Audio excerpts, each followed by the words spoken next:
ഇന്ന് ഞങ്ങൾ പോയത് പുരാതനമായ ഒരുപാട് കാലത്തിൻ്റെ പൈതൃകം നിലനിർത്തുന്ന മൂപ്പിൽ നായർ തറവാട് എന്ന 16 കെട്ടിലേക്കാണ്.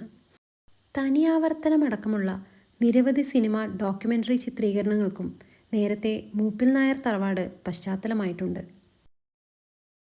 ഒരു കാലത്ത് 50ഓളം കുടുംബങ്ങൾ താമസിച്ച 40ഓളം മുറികളുള്ള 200 വർഷം പഴക്കമുള്ള ഈ തറവാട് ഇപ്പോൾ നാശത്തിൻ്റെ പടുകുഴിയിലാണ്. വാസ്തുശാസ്ത്രപരമായി ഏറെ സവിശേഷതകളുള്ള ഈ 16 കെട്ട് കേരളത്തിലെ തന്നെ അപൂർവം കെട്ടിടങ്ങളിൽ ഒന്നാണ്. വള്ളുവനാട് ദേശത്ത് ദേശാധികാരികളുടെ സ്ഥാനപ്പേരാണ് മൂപ്പിൽ നായർ. സാമൂതിരിയുമായുള്ള യുദ്ധത്തിൽ വള്ളുവനാട് രാജാവ് തോൽക്കുകയും മണ്ണാർക്കാട് ദേശത്തിൻ്റെ അധികാരികളായി തൻ്റെ പടനായകന്മാരെ മൂപ്പിൽ നായരായി നിയോഗിക്കുകയും ചെയ്തു. പിന്നീട് അദ്ദേഹം മണ്ണാർക്കാട് മൂപ്പിൽ നായരായി അറിയപ്പെട്ടുവെന്ന് ചരിത്രം.